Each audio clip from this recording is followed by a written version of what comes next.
Anthropic just released 2 new models, and one is actually restricted to cyber defenders because it can autonomously design drugs and launch offensive cyber attacks.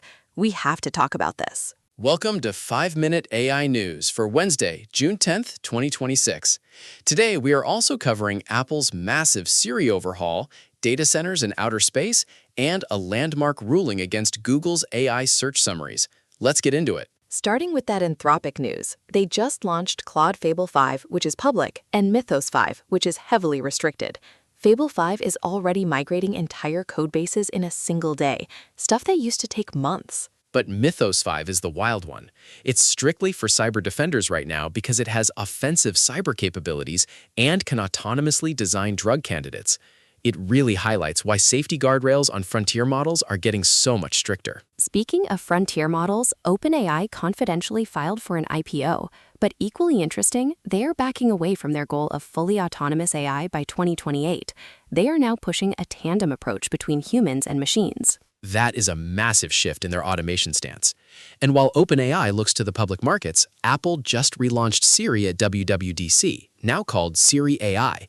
They actually rebuilt it using Google's Gemini models and NVIDIA GPUs running on Google servers. Which is wild to think about. Apple is keeping their strict privacy promises through encryption, but leveraging outside hardware shows just how incredibly resource-intensive these complex queries have become. That insane computational demand brings us perfectly to infrastructure.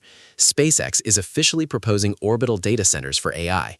Elon Musk thinks they can launch an initial AI satellite with the power of a single NVIDIA GB300 rack. Though Google's research says you would actually need about 10,000 tightly coupled satellites to do real AI training in space. Still, bypassing terrestrial power grid limits is a fascinating concept. Terrestrial power is definitely strained right now. General Motors is jumping in to help by developing sodium-ion batteries specifically for industrial AI data centers. They are also activating vehicle-to-grid tech so everyday electric vehicles can offset AI power demands. It is an all-hands-on-deck moment for infrastructure.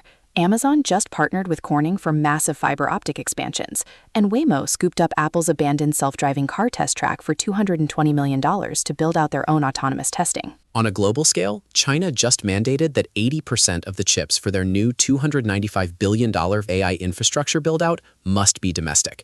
That is a massive push for self-sufficiency and a direct escalation in the ongoing chip war. Shifting over to policy and regulation, there is a massive legal precedent out of Germany today. A regional court just ruled that Google is directly liable for false information generated by its AI search overviews. That changes everything. Traditional limited liability protections for search engines apparently do not apply when the AI generates the text itself. The court is basically treating AI output as the publisher's own words. Exactly. And keeping with the theme of public scrutiny, Meta just got caught with unreleased facial recognition code in their Smart Glasses app. After a report exposed the code, Meta deleted it within a day. It shows how sensitive companies are to privacy blowback right now. There is also some drama at the executive level.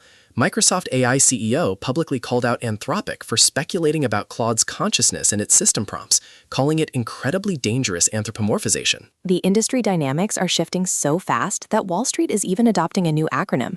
Move over FANG, we are now looking at Mangoes: Microsoft, Apple, NVIDIA, Google, OpenAI, and SpaceX. I love that.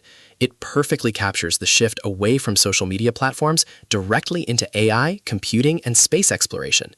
Speaking of Google and business moves, they also just slashed the price of their budget AI tier, signaling the start of a major subscription price war. Let's wrap up with a couple of incredible real-world applications. Google just dropped Gemini 3.5 Live Translate. It does continuous, real-time, voice-to-voice translation across over 70 languages without waiting for sentences to end. Best of all, it preserves the speaker's original tone, pace, and pitch. It's getting remarkably close to a universal translator for global business and personal calls. Finally, the U.S. military just achieved a historic first. The Navy's Task Force 59 used an AI-integrated uncrewed surface drone boat to rescue 2 downed helicopter pilots near the Strait of Hormuz. Using autonomous systems for a live human sea rescue is a huge milestone.